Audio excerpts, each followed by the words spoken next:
tudo bem com vocês?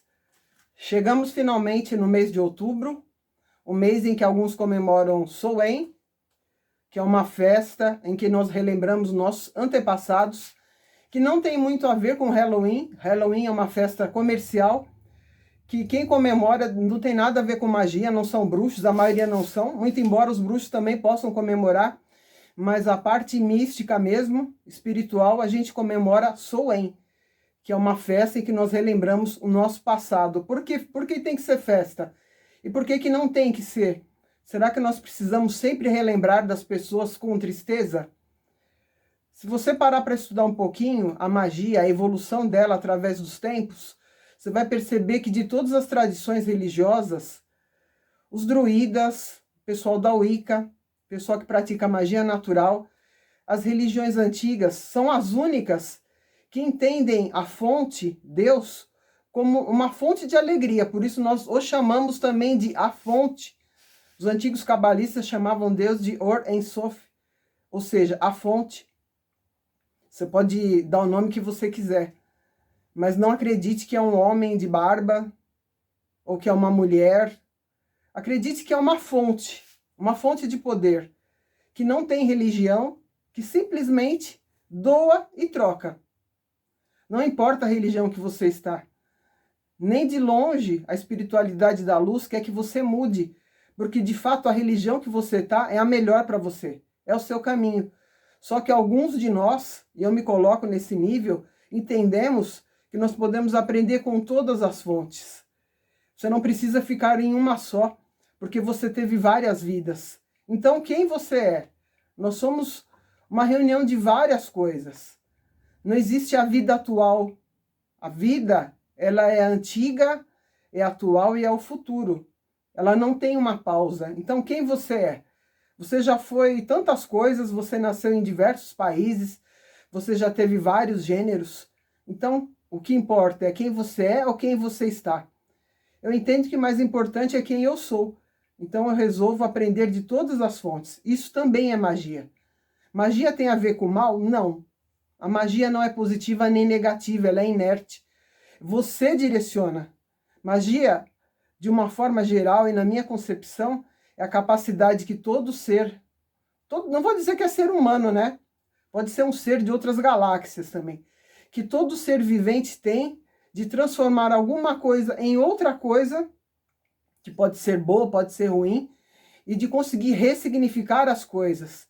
Entender o que está por trás do que aquilo que chamamos de o véu de Ísis. Porque se você não conseguir enxergar o que está por trás do véu, você nunca vai chegar na fonte. Não importa que nome você dê. Você pode chamar de deusa, não importa esse nome. Mas enfim, a magia é isso. Ela não tem nada a ver com o mal. O mal tem a ver com o ser humano. É aquele que direciona.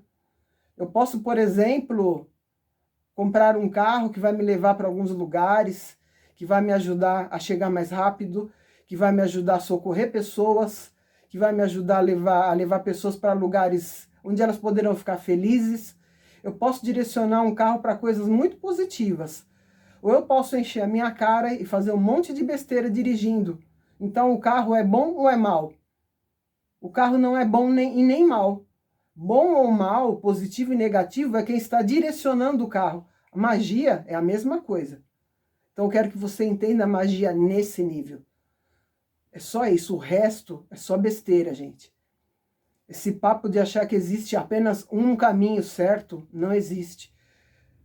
O Deus é um ser plástico, de alta plasticidade, que se mostra de diversas formas, conforme a cultura que você está no momento. Se você tivesse nascido, por exemplo, no Oriente Médio, você não acreditaria em Jesus. Eles têm outras crenças. E você não pode dizer que eles estão errados. Aí você vai falar para mim, não, mas estão porque tem muita guerra lá. As guerras não têm nada a ver com a religião. Aliás, tem a ver com pessoas que não têm nada a ver com Deus, nenhuma ligação com ele. Ou ela, como no nosso caso. Eu, por exemplo, acredito que existe um Deus e uma deusa. Não existe só um masculino, de forma alguma. Sempre você tem que ter as duas forças, o yin e o yang, para que as coisas ocorram. Sempre desse jeito. Então a gente vai esclarecer algumas coisinhas muito básicas mas em que as pessoas têm muita dificuldade de entender. Portais. Mês de outubro tem um portal poderosíssimo. Você pode até não ser um mago, pode não acreditar nisso, mas eu sei que se você está me assistindo é que você tem pelo menos curiosidade. Do dia 30 para o dia 31, a gente vai ter um portal de fato que se abre. E esse portal ele não está se abrindo por causa de um dia. Portais não se abrem por repetições de números e nem por repetições de horas, ou porque é conforme a lua, não. Tem que existir algum movimento de pessoas, algum acontecimento muito importante, onde muitas pessoas estão envolvidas, em que toda a direção, todo o foco delas está voltado para aquela coisa. Essa atenção de um grupo muito grande de pessoas pode ocasionar aquilo que a gente chama de uma abertura de portal. Então essa crença que nós temos vem dos povos que viviam na neve, no inverno. Eles acreditavam que quando chegava o inverno, a luz do sol ia embora. Então o Deus, que era representado também pelo sol, descia até o submundo, e quando ele descia para o submundo, as criaturas do submundo, elas iam para a superfície. E aí você vai ver toda aquela, o que se transformou depois de Halloween, em que tem todas aquelas pessoas transfiguradas em monstros, em criaturas horripilantes. Tem esse significado original. E não porque a gente está chamando coisas negativas. É que vocês acreditam que tudo que está abaixo do nível da luz é negativo. Mas não é assim que a gente acredita. Na espiritualidade não é desse jeito. Tanto é que eu acabei de fazer um livro, que depois eu vou mostrar para vocês, que fala exatamente isso. O caminho que uma pessoa comum pode percorrer depois que ela faz a passagem definitiva dela. Para você entender que para outros povos o significado é diferente do que vendem para nós aqui.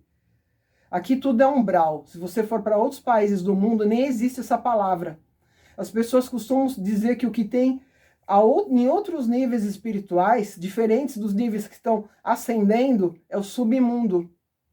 Meio parecido com isso.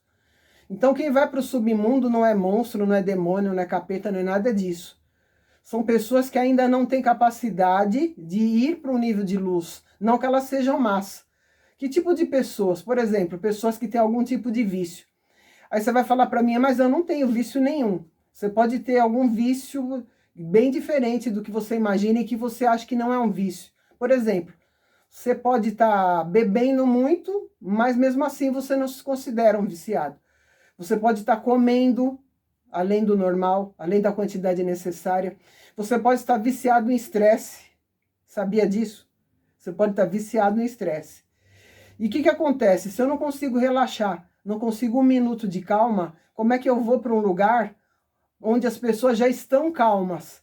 Se eu for muito estressada para um lugar assim, para um lugar ascendente, para uma cidade da luz, como a gente conhece, eu vou acabar deixando o outro lado, todas as pessoas que já estão mais harmonizadas, desarmonizadas como eu. Então isso também é um tipo de vício. Não é só vício de bebida, de fumo, de comida. Tem muita coisa que vicia a gente. Então nós precisamos, muitas vezes, passar por esse submundo para nos adaptarmos, para seguir em frente. Então não pense que o submundo só tem pessoas ruins. Tem pessoas, tem seres ruins, sim. Da mesma forma que você encontra aqui, no seu dia a dia. Aqui é uma outra versão do que tem lá. Só que lá as coisas são mais nítidas. Então a gente vai aprender um pouquinho sobre isso. Mas eu quero que você pense um pouquinho fora da caixinha. Será que o mal está fora? O mal está sempre fora de você? Você tem capacidade plena de apontar o seu dedo e falar o que é certo, o que é errado?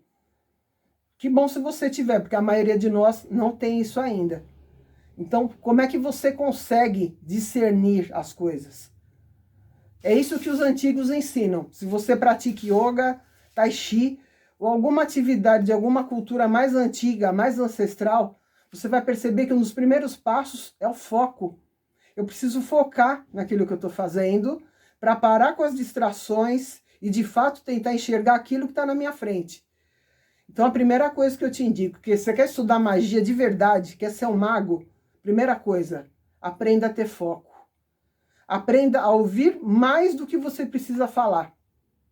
Essa é a primeira coisa, porque o mundo vai tentar te iludir o tempo todo. E tem uma coisa interessante, né? Quando você acredita que você encontrou o caminho, você sempre acaba se desiludindo, principalmente se ele for religioso. Você vai entender que passou um pouquinho de tempo, você começa a conviver com as pessoas e começa a perceber que elas são iguais a você ou até pior. Não são pessoas que vão te ajudar a te iluminar. E aí você entra, por exemplo, num relacionamento amoroso. Os primeiros 3 vezes, ótimo. Você percebe que aquela pessoa parece estar te completando, e aí você fala, caramba, agora eu acertei. Aí passa mais um pouco de tempo, você começa a ver que não é bem assim. Mesmo as pessoas que estão casadas há muitos anos, sempre vai ter isso. Quantas e quantas vezes você está numa festa, ou você está com um monte de gente, ou você está com o teu parceiro, com a tua parceira, e mesmo assim parece que tem um pedaço seu que nunca está completo. Eu chamo isso de buracos de alma. Sempre isso, aí você começa a se fechar.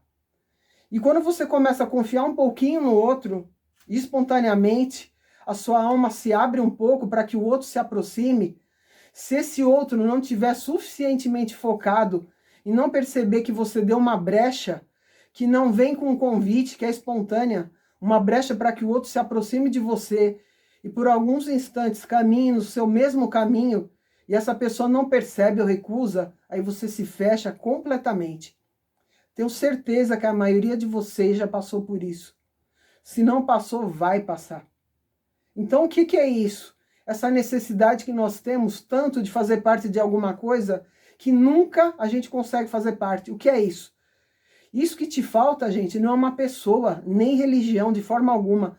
E esse buraco de alma que todos nós temos, essa solidão contínua que vários de nós temos, é aquilo que não foi preenchido com a divindade.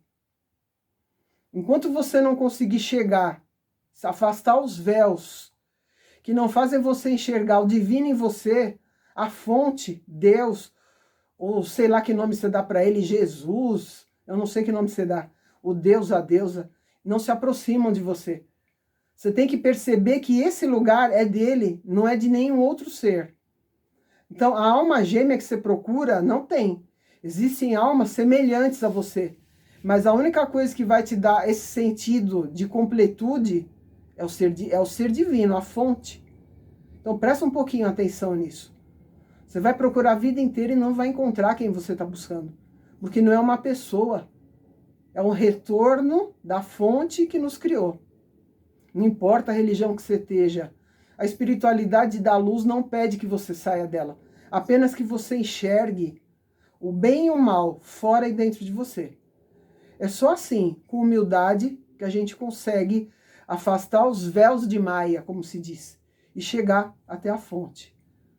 Então espero que tenha servido para te ajudar um pouquinho, vocês, porque tem uma epidemia de solidão atualmente no mundo. Você que frequenta redes sociais, você percebe bem isso. Então fique em paz e assim que der a gente volta a conversar. Blessed be.